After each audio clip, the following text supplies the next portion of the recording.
কেমন আছো আমার ভাই বোনেরা? আজকে কিন্তু আমি রান্না করব ইলিশ মাছ দিয়ে কচুর ছড়া দিয়ে।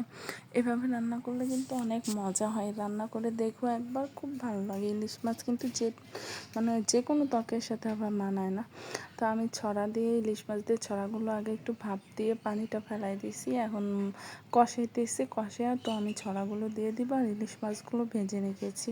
মানে এভাবে রান্না করলে খুব ভালো লাগে খেতে।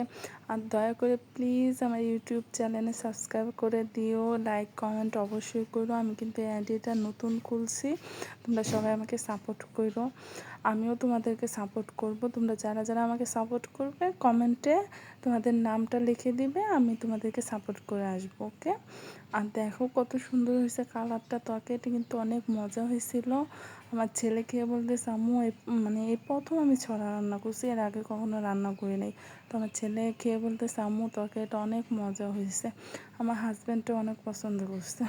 তবে এগুলো কষাই নিছি, দেখো কালারটা কত সুন্দর হয়েছে। দেখো তরকারির কালারটা তো আরও সুন্দর হয়েছে। তোমরা এভাবে রান্না করে দেখো, কত মজা লাগে। আর প্লিজ আমার ইউটিউব চ্যানেলটা সাবস্ক্রাইব করে দিও। আমি কিন্তু ইউটিউব আইডিটা নতুন খুলছি, তোমরা যদি সাপোর্ট না করো আমি হয়তো সামনের দিকে আগাতে পারবো না। তার জন্য তোমাদেরকে রিকোয়েস্ট করতেছি, আমাকে সাপোর্ট করো।